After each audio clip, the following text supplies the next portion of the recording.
Sir తాడేపల్లిలో వైఎస్ఆర్ కాంగ్రెస్ పార్టీకి సంబంధించిన కేంద్ర కార్యాలయం ఉంది, దాన్ని కూల్చివేశారు. దీనిపైన మీ అభిప్రాయం ఏంటి? ఒకటండి, ఏంటంటే వాళ్ళ ప్రభుత్వాలు ఎలా ఉన్నాయంటేనండి, ప్రజలు అధికారం ఇచ్చేది ప్రభుత్వానికి ప్రజలను సక్రమంగా పరిపాలించమని, అలాగే ఏంటంటే గత ప్రభుత్వాలు చేయలేని మంచి మీరు చేయండి, అలాగే మాకు మంచి పరిపాలన అందించడానికి ప్రభుత్వాలు ఎన్నుకోవడం జరుగుతుంది. కానీ ఏంటంటే ఆంధ్రప్రదేశ్ ప్రజల దురదృష్టవశాత్తు ఏమవుతుంది అంటే వాళ్ళ పగల ప్రతీకారాలు తీర్చుకోవడానికి ప్రభుత్వాలు అధికారం ఉపయోగించుకోవడం అనేది బాధాకరంగా ఉంది. గతంలో కొన్ని మనసులో పెట్టుకుని వీళ్ళు పర్మిషన్లు ఉన్నప్పటికీ లేవు అని చెప్పి కూల్చేయడం అనేది చాలా బాధాకరమైన విషయము. ఇది సభ్య సమాజం ప్రతి ఒక్కరు ఖండించాల్సిన అవసరం అయితే ఉందండి. అయితే తాడేపల్లిలో వైఎస్ఆర్ కాంగ్రెస్ పార్టీ కేంద్ర కార్యాలయం పూర్తిగా వచ్చింది. ఈ తరుణంలో బుల్డేజర్ పెట్టి కూల్చివేశారని కూడా వైఎస్ జగన్మోహన్ రెడ్డి గారు అయితే ఒక ట్వీట్ కూడా చేశారు. దీన్ని ఏ విధంగా చూడొచ్చు అంట? ఒకటండి, ఏంటంటే పూర్తి అనుమతులతో కట్టినటువంటి బిల్డింగ్ని కూల్చివేయడానికి ఎవరికి హక్కు లేదు.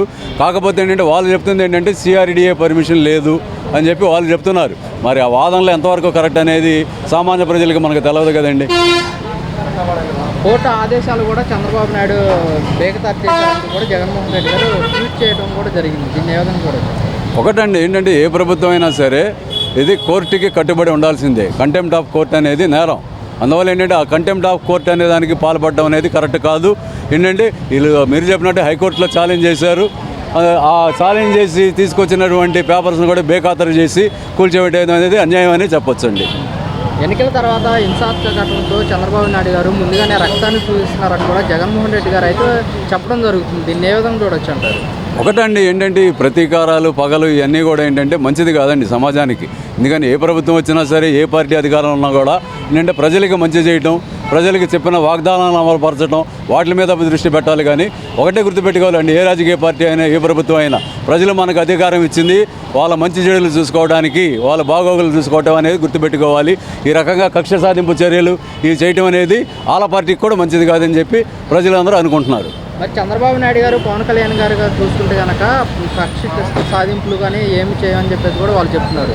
జగన్మోహన్ రెడ్డి గారు ఏమో ఈ పార్టీ వాళ్ళు కక్ష సాధింపులు చేస్తున్నారని కూడా ఆరోపిస్తుంది. దీన్ని ఏ విధంగా చూడొచ్చు? ఒకటండి, ఏంటంటే దొంగ అని ఎప్పుడు చెప్పడు, ఒప్పుకోడు. అలాగే ఏంటంటే వాళ్ళు ఎప్పుడు అదే చెప్తారు, ఏమని మేము మా కేడర్కి చెప్పాము, అందరికీ చెప్పాము, ఎటువంటి దాడులు జరగవు అని వాళ్ళు చెప్తానే ఉంటారు. కానీ ఏంటంటే అదే టైంలో మళ్ళీ వాళ్ళే అంటారు, ఏమని కార్యకర్తలు ఆవేశంలో ఉన్నారు, అది ఇదని వాళ్ళే చెప్తున్నారు. అందువల్ల ఏంటంటే ఇవన్నీ ప్రజలు గమనిస్తూనే ఉన్నారండి. ప్రజలు తెలివి తక్కువ వాళ్ళు కాదు, సరైన సమయంలో సరైన గుణపాఠం చెప్తారు. ఈ బెదిరింపులకు, కక్ష సాధింపులకు వైఎస్ఆర్ కాంగ్రెస్ పార్టీ తగ్గేది లేదు, వెన్ను చూపేది లేదంటూ కూడా జగన్మోహన్ రెడ్డి గారు అయితే స్పష్టత అయితే ఇవ్వడం జరుగుతుంది. దీన్ని ఏ విధంగా చూడొచ్చు అంటారు? ఒకటండి, ఇప్పుడు జగన్మోహన్ రెడ్డి గారు చెప్పింది వాస్తవమే. ఎందుకంటే ఆయన 16 నెలలు జైల్లో పెట్టినా కూడా ఆయన తొణకలా బెణకలా, ఏ రోజు తొణకలా బెణకలా ఆ రకంగా జైలు నుంచి రిలీజ్ అయిన తర్వాత పాదయాత్ర చేశాడు, విజయాన్ని సాధించాడు ఒక్కడే ఉండి. అది ఎందుకంటే ఆయన సింగల్గానే వెళ్ళాడు పోటీకి, వీళ్ళే మింగిలిగా వెళ్ళారు, గుంపుగా వెళ్ళారు, గెలిచారు. గెలిపోవడం అనేది రాజకీయాల్లో సహజం. అది ఏంటంటే ఒక్కడి మీద నలుగురు గెలవడం అనేది పెద్ద విషయం ఏం కాదండి. అది ఒక్కడి గెలవడం అనేది అది చాలా చారిత్రాత్మకం. అటువంటిది ఆ ఒక్కడే ముగ్గురు కలిసి ఓడించి ఇదే మా గొప్పతనం అని చెప్పుకుంటే, ఎందుకంటే జగన్మోహన్ రెడ్డి గారు బలవంతుడని వాళ్ళు ఒప్పుకున్నట్టే కదండి. వాళ్ళు ముగ్గురు నలుగురు కలిసి పోటీ చేశారు. ఎందుకు పోటీ చేశారండి అంటే ఈయన బలవంతుడనే కదండి అర్థం. అందువల్ల ఇవాళ 40% ఓటు బ్యాంక్ ఉన్నటువంటి జగన్మోహన్ రెడ్డి గారి యొక్క వైసీపీ పార్టీని ఎవరు ఏమీ చేయలేరు. రానున్న భవిష్యత్తు కాలంలో కూడా మళ్ళీ అధికారంలోకి వచ్చే అవకాశాలు ఉన్నాయి. ఎందుకని ఎన్నోసార్లు చూసామండి, కాంగ్రెస్ పార్టీ అయిపోయింది అనుకున్నప్పుడే తెలుగుదేశం పార్టీ ఎంతో చరిష్మా ఉన్న నాయకుడు రామారావు గారు, ఆ టైంలోనే ఆయన 88లో ఓడిపోవడం జరిగింది కదండి. అందువల్ల చరిత్ర ఒకసారి చూసుకుంటే గెలిపోవడం అనేది సహజం. అందువల్ల గెలిచిన వాళ్ళు ఓడిపోయిన వాళ్ళ మీద కక్ష సాధించుకోవడం అనేది మంచి పద్ధతి కాదని ప్రజలు అనుకుంటున్నారు. ప్రజల కోసం ప్రజల సమస్యల కోసం గట్టిగా పోరాడతామని కూడా జగన్మోహన్ రెడ్డి గారు అయితే కేడర్కి కానీ ఆ పార్టీ నేతలు కానీ గట్టి ధైర్యాన్ని అయితే ఇస్తున్నారు. దీన్ని ఏ విధంగా చూడొచ్చు? ఒకటండి, ఎందుకంటే జగన్మోహన్ రెడ్డి గారు ఏ రోజు విమర్శలకు కానీ అలాగే ఏంటంటే ఓటమికి కానీ భయపడే మనిషి కాదండి.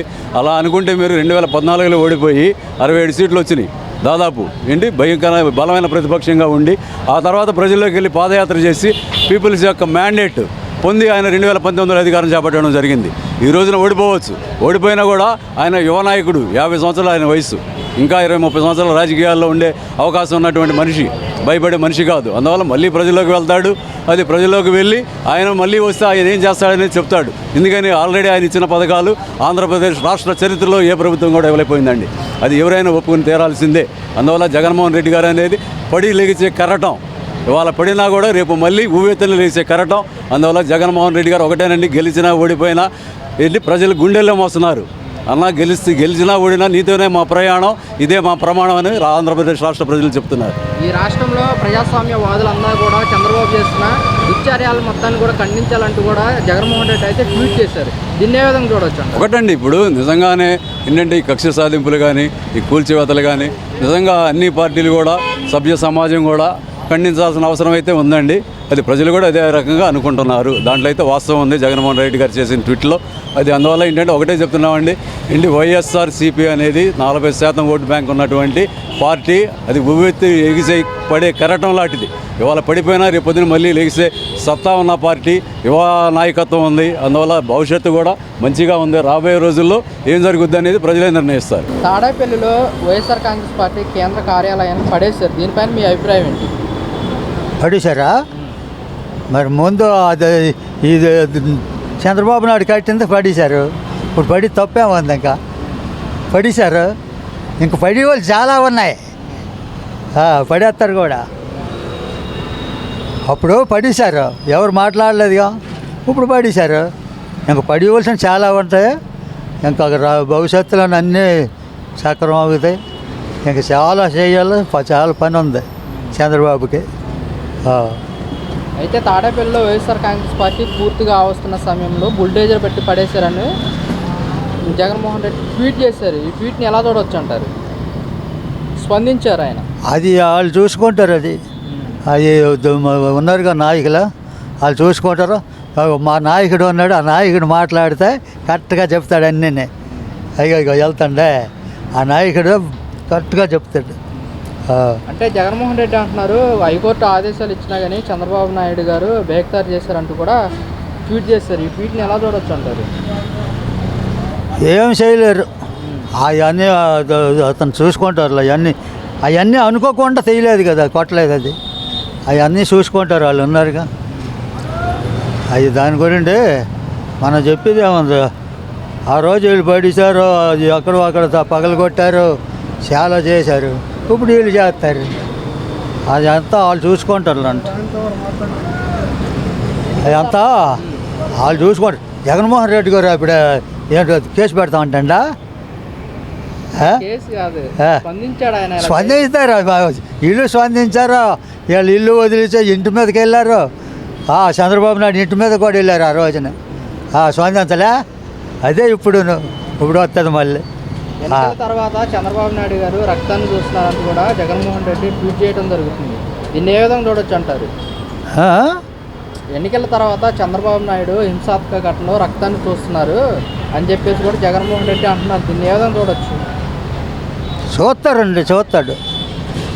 అదేం సమస్య లేదు. అన్నీ చాలా ఉంది. ఇంకా వాళ్ళు తిట్టిన రోజులు ఉన్నాయి, అవన్నీ మార్పులు ఉంటాయి. ఇంక ఇప్పుడు చాలా చేస్తారు.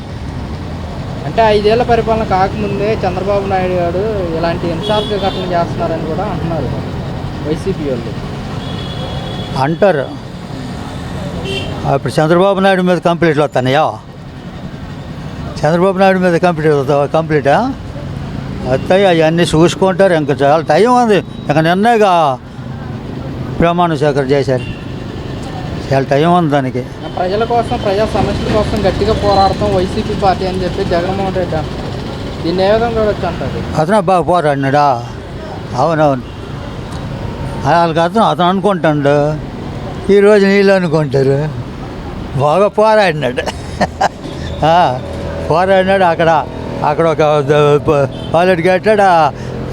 అదేమో ఇప్పుడు అన్నీ తుక్కుపెట్టుతున్నాయా రాజధాని, అవన్నీ విడిపించుకుంటాడు సరిపోతుంది.